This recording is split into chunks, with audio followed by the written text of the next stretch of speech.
نحمده ونصلي ونسلم على سيدنا ومولانا محمد رسوله النبي الأمين المكين الحنين الكريم الرؤوف الرحيم. أما بعد، فأعوذ بالله من الشيطان الرجيم. بسم الله الرحمن الرحيم. يا أيها الذين آمنوا من يرتد منكم عن دينه فسوف يأتي الله بقوم يحبهم ويحبونه. صدق اللہ مولانا العظیم. محترم اور مکرم خواتین و حضرات، علماء کرام، خطباء اعظام، عزیزان گرامی قدر، اب آج میں جس موضوع کو شروع کر رہا ہوں وہ ہے محبت. قرآن مجید کی جو آیہ کریمہ میں نے تلاوت کی یہ سورہ مائدہ میں ہے، آیت نمبر 54 ہے. اس میں اللہ تبارک و تعالی نے فرمایا، اے ایمان والو، اگر تم میں سے کوئی اپنے دین سے پھر جائے،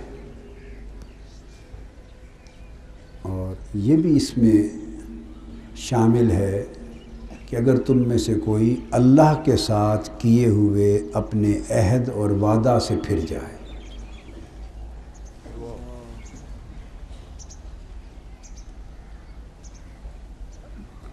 دین کا معنی دین تو ہے ہی، پورے دین سے پھر جانا، اور یہ بھی مراد ہے کہ اگر کوئی اللہ کے ساتھ، دین کی بنیاد اللہ کے ساتھ ایک بندے کے عہد اور وعدہ پر ہے، عہد اور پیمان پر ہے. کوئی شخص اللہ کے ساتھ دین کا عہد کر کے اور اپنے اس عہد سے، وعدے سے پھر جائے.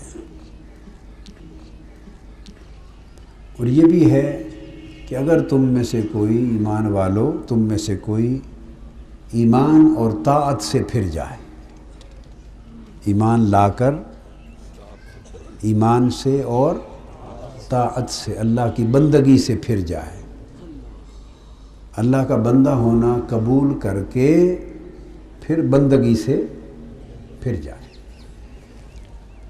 تو کیا ہوگا؟ فسوف یأتی اللہ بقوم، تو اللہ تعالیٰ بھی پھر ایسے لوگوں کو ہٹا دے گا. اللہ اس سے اپنی نظریں پھیر لے گا. جو اللہ سے پھر جائے گا اللہ اس سے اپنی نظریں پھیر لے گا، اور اللہ تعالیٰ اسے ہٹا کر ایسے لوگوں کو لائے گا، ایسے لوگوں کو لائے گا، یحبہم و یحبونہ، جن سے اللہ محبت کرتا ہوگا، جن سے اللہ محبت کرتا ہوگا اور وہ اللہ سے محبت کرتے ہوں گے. یہ آیت کریمہ بنیاد ہے اور دلیل ہے قرآن مجید میں اس تصور کی کہ اللہ بھی محبت کرتا ہے. بعض لوگوں کی سمجھ میں یہ بات نہیں آتی. بعض لوگ اللہ کو صرف اس کی قدرت اور جاہ و جلال اور اس کی ہیبت اور اس کی قہاریت اور جباریت کے تناظر میں ہی دیکھتے، جانتے اور پہچانتے. اور بڑے لوگ ہیں جن کو یہ راز معلوم نہیں کہ وہ صرف گرفت کرنے والا اور عذاب دینے والا اور سزا دینے والا ہی رب نہیں، اس کی ذات کا ایک پہلو یہ بھی ہے جس کی معرفت ہونی چاہیے کہ وہ محبت بھی کرتا ہے، محبت بھی کرتا ہے. تو فرمایا یحبہم، ایسے لوگوں کو لائے گا جن سے وہ محبت کرتا ہوگا، یعنی وہ ان بندوں کا محب ہوگا. اللہ ان بندوں کا، بولیے، محب ہوگا، اور بندے اس کے محبوب ہوں گے۔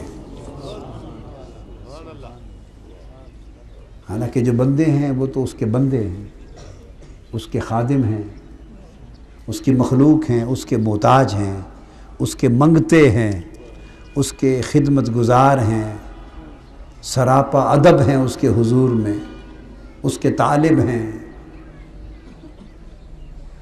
تو بندے تو بندگی میں ہیں، مگر یہ آیت کریمہ بتاتی ہے، دو راز بتاتی ہے کہ لوگوں یہ نہ سمجھو کہ بندہ صرف بندہ ہی ہے، نہیں، کبھی ایسا بھی ہو سکتا ہے کہ بندہ بندہ ہو کر اللہ کا محبوب ہو جائے۔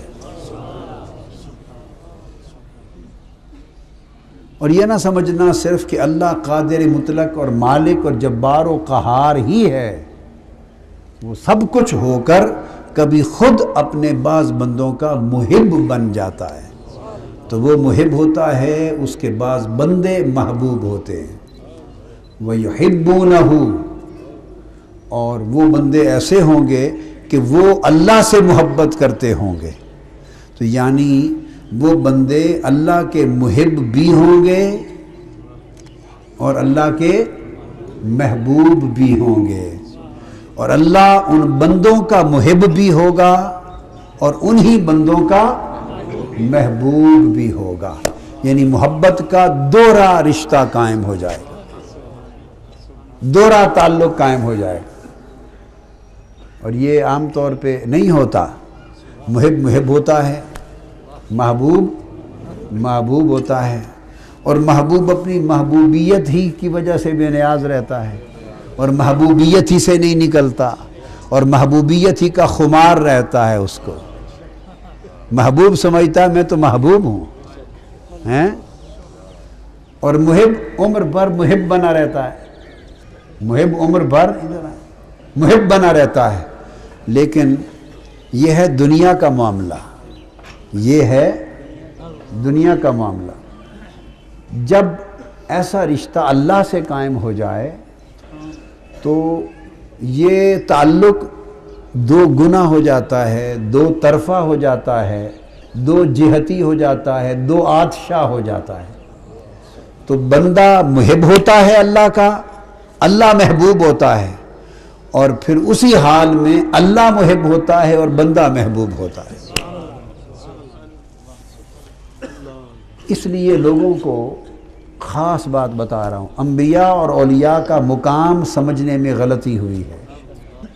لوگوں کو انبیاء اور اولیاء کا، انبیاء کرام اور اولیاء کرام کا جو مقام اور قدر و منزلت ہے، اس کی معرفت میں بولیے غلطی ہوئی ہے، غلط فہمی ہوئی ہے۔ وہ انبیاء کا مقام نبوت نہیں سمجھ سکے اور مقام ولایت نہیں سمجھ سکے۔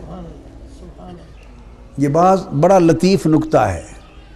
وہ جب احادیث میں دیکھتے ہیں کہ حضور علیہ السلام نے یہ اللہ کے حضور یہ عرض کیا، میں تو کسی شے کا مالک نہیں، میرا تو جان مال سب کچھ کا مالک اللہ ہے، میں تو کوئی نفع نقصان کا بھی اپنا مالک نہیں، سب کچھ اللہ مالک ہے، میں تو کچھ بھی نہیں ہوں۔ نبی بھی، ولی بھی ایسا کہتے ہیں اور نبی بھی ایسا کہتے ہیں۔ تو اس کے لیے ایک بلیغ معرفت چاہیے، بڑی آنکھ چاہیے، سب رشتوں کو سمجھنے والا دماغ چاہیے، سب یہ بڑی وسعت چاہیے۔ اب وہ کیا کرتے ہیں، جب یہ کلمات دیکھتے اور پڑھتے ہیں تو اس سے ان کی شان متعین کر لیتے ہیں کہ نبی کی یہ شان ہوتی ہے کہ وہ کچھ بھی نہیں ہوتا، وہ کسی شے کا مالک و مختار نہیں، وہ تو اپنی جان کا نفع نقصان اس کے ہاتھ میں نہیں ہے، امت کے نفع نقصان کا نبی کیا کرے گا۔ اور میں نے کانوں سے سنا ہے، اپنی آنکھوں سے پڑھا ہے، فلاں ولی اللہ نے کہا بھئی میں کچھ نہیں کر سکتا، سب کچھ مالک اللہ ہے، میں تو ایک تنکے سے بھی کمتر ہوں، میں تو ہوں ہی کچھ نہیں، میرے پاس کیا آئے ہو، میں کچھ نہیں دے سکتا، اللہ مالک ہے، سب اللہ کے پاس۔ اولیاء بھی کہتے ہیں، انبیاء بھی کہتے ہیں، حق ہے کہتے ہیں، مگر غلط فہمی کہاں ہوئی ہے؟ غلط فہمی یہ ہوئی ہے کہ انہوں نے اس سے ان کے مقام کو متعین کر لیا، چونکہ انہوں نے صرف ان کو محب کے روپ میں دیکھا، اور ان کو یہ خبر نہیں کہ جب وہ یہ بول رہے ہوتے ہیں اس وقت وہ مقام محبیت پہ کھڑے ہوتے ہیں۔ ہائے ہائے ہائے، اس وقت وہ محب ہوتے ہیں، اس وقت وہ محب ہوتے ہیں۔ اور محب کی تعریف یہ ہے کہ محبوب ساری رات کھڑا رکھے تو کھڑا رہے، محبوب دے دے تو لے لے، نہ دے تو شکوہ نہ کرے، محبوب کہے بھئی کچھ نہیں تمہارے لیے چلے جاؤ تو چلا جائے۔ محب کی تعریف یہ ہے، محبت کرنے والا لور، تو اس لور کی محب کی تعریف یہ ہے کہ وہ اس سے پوچھو بھی تمہاری جان، وہ کہتا ہے تو میری تو جان ہی میرے پاس ہے، میں تو وہ بھی سپرد کر چکا ہوں، میری جان کا مالک بھی محبوب ہے، میرا تو سب کچھ انہی کے ہاتھ میں ہے۔ اگر یہ کیفیت اس کی نہ ہو تو وہ محب ہی نہیں بن سکتا، وہ محب ہی نہیں بن سکتا۔ تو ان کو مغالطہ یہ لگا کہ جو کچھ انہوں نے محبیت کے مقام پر کہا ہے اسی سے ان کا مقام متعین کر دیا، اور ان کو یہ خبر نہیں کہ کبھی وہ یہ بولی بولتے ہیں تو وہ محب ہوتے ہیں، اور کبھی آگے آ رہی ہے کبھی وہ بولی بولتا ہے ان کے لیے، یہ اس وقت مقام محبوبیت پہ کھڑے ہوتے ہیں۔ اللہ کا بندہ کبھی بول رہا ہوتا ہے تو اس کا محب ہونے کے ناطے تو اس وقت وہ بولی بولتا ہے جو محب کی شان کے لائق ہے، اور کبھی وہ بندہ محبوب بنا کے بٹھایا گیا ہوتا ہے، تو جب یہ محب ہوتا ہے تو اس وقت ان کی بولی تو سنتے بھی ہو اور سمجھتے بھی ہو۔ کبھی یہ بھی تو دیکھا کرو کہ جب یہ محبوب ہوتا ہے اور وہ محب ہو کر ان کے لیے بولی بولتا ہے، وہ محب ہو کر جب ان کی بات کرتا ہے تو کبھی اس پہ بھی کان دھر لیا کرو کہ وہ محب ہو کر ان محبوبوں کے بارے میں کیا کہتا ہے، یہ محب ہو کر اس محبوب کے بارے میں کیا کہتے ہیں۔ یہ ایک رخ ہوتا ہے، اور جب وہ محب بنتا ہے اور انہیں محبوب بنا سنوار کر سجا کر بٹھاتا ہے، محبوب بنا کر بٹھاتا ہے اور خود محب ہوتا ہے، تو پھر وہ مقام محبیت پر ہو کر وہ بولتا ہے، تو پھر کبھی وہ بھی سنا کرو۔ آج سناتا ہوں وہ حدیث، سناتا ہوں، کبھی وہ بولتا ہے محب ہو کر، جب وہ محب ہو کر بولے تو ان کی شان اس وقت متعین ہوتی ہے، اور جب یہ محب ہو کر بولیں تو یہ ان کی شان کا نہیں پتہ چل رہا، اس کی شان کا پتہ چلتا ہے۔ ہم نے ڈائریکشن غلط کر دیا ہے۔ کیا ہم نے؟ اگر اللہ کے بندوں کی شان دیکھنی ہو تو ان کلمات سے نہ ناپو جب وہ محب ہو کر بات کرتے ہیں، جب محب ہو کر بولتے ہیں تو اپنی شان نہیں بیان کرتے، محبوب کی شان بیان کرتے ہیں۔ ان کے بولنے سے اس وقت اللہ کی شان کو سمجھو، اللہ کی شان۔ اور اگر ان کی شان جاننا چاہو تو یہ اپنے منہ سے تھوڑی بتائیں گے، اپنے منہ سے کوئی اپنی شان بتاتا ہے؟ جو بتاتا ہے وہ شان والا ہی نہیں ہے۔ اگر کسی کو اللہ نے کوئی شان دی ہے تو اپنے منہ سے بتاتا پھرے گا۔ بولیے، وہ تو یہی کہے گا نا بھی میں تو کچھ نہیں ہوں، میں تو کیچڑ ہوں، میں تو تنکے سے بھی کمتر ہوں، بے کس و بے بس ہوں، مجھے تو معلوم نہیں دوزخ میں اٹھا کے پھینک دے، معلوم نہیں بخشے نہ بخشے، وہ تو یہ کہے گا۔ اب یہ کو اپنی شان تھوڑی بیان کر رہا ہے، یہ تو اس کی شان بیان کر رہا ہے کہ محبوب کی شان بے نیازی ہے۔ اور اگر ان کی شان جاننا چاہو، ان سے نہ پوچھو، اس کی بولی سنو جب وہ انہیں محبوب بنا کر سامنے بٹھا کر بات کرتا ہے، اس وقت ان کی شان سمجھ لیا کرو۔ تو ہمارا عالم یہ ہے کہ ان عقل کے اندھوں کو الٹا نظر آتا ہے، ان عقل کے اندھوں کو، ہم عقل کے اندھوں کو، بولیے، ہم عقل کے اندھوں کو الٹا نظر آتا ہے، مجنوں نظر آتی ہے، لیلا نظر آتا ہے۔ اب سمجھ گئے نا؟ تو ہم الٹے ہو گئے ہیں، اس وجہ سے شانیں بھی الٹ پلٹ ہو گئی ہیں، عقیدے تصور بھی الٹ پلٹ ہو گئے ہیں، تو بات یوں نہیں۔ یہ تو محب کی بات ہے نا۔ اور کبھی اور بتاؤں، محب کبھی مقام محب پر بات کرتا ہے، اور یہ بھی اس وقت، یہ بھی سن لیں، اس وقت یہ جو کچھ میں نے بتایا یہ محب کی بات ہے، مگر یہ بھی شان محب پر، مقام محب پر اس وقت بولتا ہے جب اس کی محبت ناقص ہوتی ہے، جب اس کی محبت ناقص ہوتی ہے تو محب بن کے بات کرتا ہے، اور جب محبت کامل ہو جاتی ہے تو کبھی محب بن کے بات نہیں کرتا، پھر صرف بندہ بن کے بات کرتا ہے، ہائے پھر فقط عبد ہو جاتا ہے۔ ہوئے ہوئے کہ محبت کی تعریف میں یہ ہے کہ محبت کامل اس وقت ہوتی ہے جب محب کو اپنی محبت کی خبر نہ رہے۔ تو یہ بڑا مضمون ہے، مگر یہ ذہن میں رکھ لے کہ محبت کامل تب ہوتی ہے جب محب کو اپنے محب ہونے کا ہی شعور نہ رہے، اپنی محبت کی بھی خبر نہ رہے۔ جب اسے اپنے محب ہونے کا جب تک خیال رہا اس کی محبت ناقص رہی۔ تو محبت تو کامل تب ہوتی ہے کہ جب سوائے محبوب کے کوئی خیال ہی باقی نہیں رہتا۔ تو جب اسے اپنے محب ہونے کا خیال رہا تو یہ تو پھر اس کا خیال ہے، محبوب کا خیال تو نہ ہوا۔ لہذا جب وہ محب ہو کر بات کرتا ہے تو اس میں بھی پھر کچھ نہ کچھ شان کی خبر لگ جاتی ہے۔ محبت ناقص ہے، اس کے ہونے کی کچھ خبر ہو جاتی ہے، مگر جب اس کی محبت کامل ہوتی ہے اور محب کامل ہوتا ہے تو پھر وہ محب کے مقام سے بھی اتر کر مقام عبدیت پہ بات کرتا ہے، بہت نیچے آ کے بات کرتا ہے، ہائے ہائے پھر وہ بہت عبدیت کے مقام پر آ کے بات کرتا ہے۔ اور عبدیت کا مقام نیلی عاجزی اور انکساری کا مقام ہے۔ عبدیت محض عاجزی ہے، عبدیت محض عاجزی اور انکساری ہے۔ یہ اس مقام پر علامہ اقبال نے کہا کہ مقام بندگی دے کر نہ لوں شان خدا بندی، متاع بے بہا ہے، متاع بے بہا ہے، درد و سوز آرزو مندی، متاع بے بہا ہے، درد و سوز آرزو مندی۔ مالک کی بارگاہ میں آرزو کرنا پھر اس کا پورا نہ ہونا، آرزو کرنا اور اس کا سنا نہ جانا، پھر آرزو کرنا اور پھر اس آرزو میں درد کا ہو جانا، پھر اس میں سوز کا ہو جانا، پھر اس میں درد و سوز جو اس کی آرزو مندی میں پیدا ہوتا ہے، یہ بہت بڑی دولت ہے۔ اور فرمایا علامہ اقبال نے کہا یہ بندے کو ملتی ہے، مولا کو نہیں، یہ محبوب کو ملتی نہیں ہے، یہ محب کو ملتی ہے، اور محب جب اس وقت ملتی ہے جب وہ بندگی میں آ جاتا ہے۔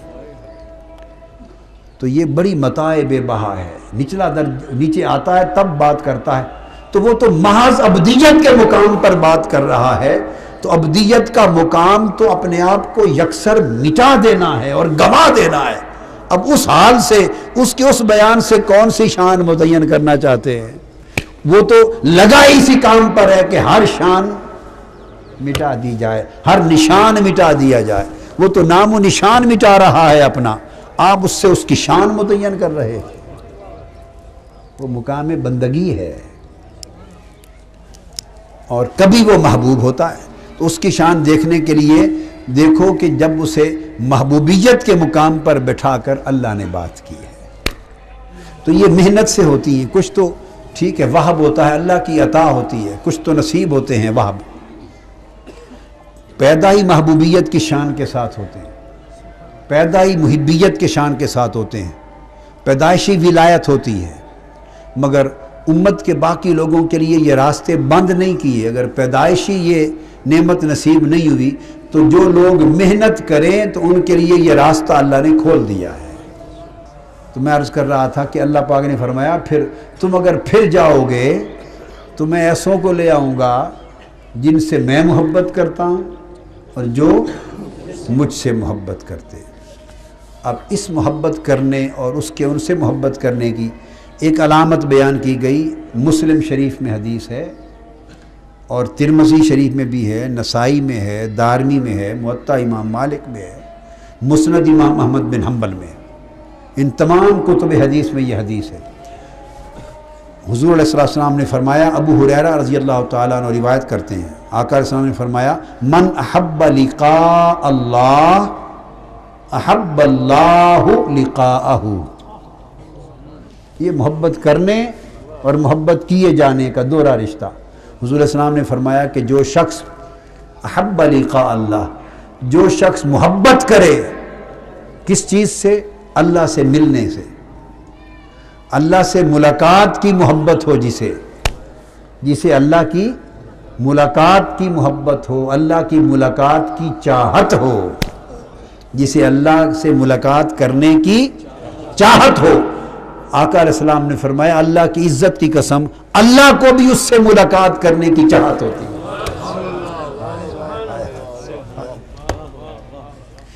پھر بندہ جب محبوب بنتا ہے تو حالت یہ ہو جاتی ہے کہ بندہ تو چاہتا ہے اس سے ملاقات ہو، بندہ تو چاہتا ہے اس سے ملاقات ہو، مگر احب اللہ لقاءہ، آقا علیہ السلام نے فرمایا کہ لوگوں اس مغالطے میں نہ رہنا، اس کی شان یہ ہے کہ اسے بھی اس سے ملنے کی چاہت ہو جاتی ہے کہ میں اپنے اس بندے سے ملوں، ہائے ہائے ہائے، اس بندے سے ملوں۔ اب معلوم نہیں اس کی چاہت کا عالم کیا ہوگا، معلوم نہیں اس کی چاہت کا عالم کیا ہوگا۔ بندے کو اپنی چاہت تو سمجھ میں آتی ہے، مگر جب وہ چاہنے لگ جاتا ہے، وہ چاہتا ہے اور بندے سے ملاقات کی چاہت ہو جاتی ہے تو معلوم نہیں اس کی چاہت کیسی ہوگی اور پھر وہ ملاقات کیسی ہوگی، جس ملاقات کی خود اللہ کو چاہت ہے۔ یہ یحبہم و یحبونہ کی تفسیر ہے حدیث پاک سے کہ بندہ جب اللہ کو چاہتا ہے کہ میں اس سے ملوں تو اللہ بھی چاہتا ہے کہ بندے میں بھی منتظر ہوں، چاہ رہا ہوں کہ تجھ سے ملوں، میں مل کے دیکھوں میں اپنے بندے کو، ہائے ہائے ہائے۔ تو دونوں طرف ہے آگ، اب آگ کی بجائے کہیں گے دونوں طرف ہے چاہ برابر لگی ہوئی، دونوں طرف ہے چاہ برابر لگی ہوئی، اور دونوں طرف ہے چاہ برابر بنی ہوئی، اور دونوں طرف ہے چاہ برابر تنی ہوئی۔ اگر بندہ اللہ کو چاہتا ہے تو حضور نے فرمایا اللہ کا پیغام سنو، کہتا ہے میں بھی بندے کو چاہتا ہوں، میں بھی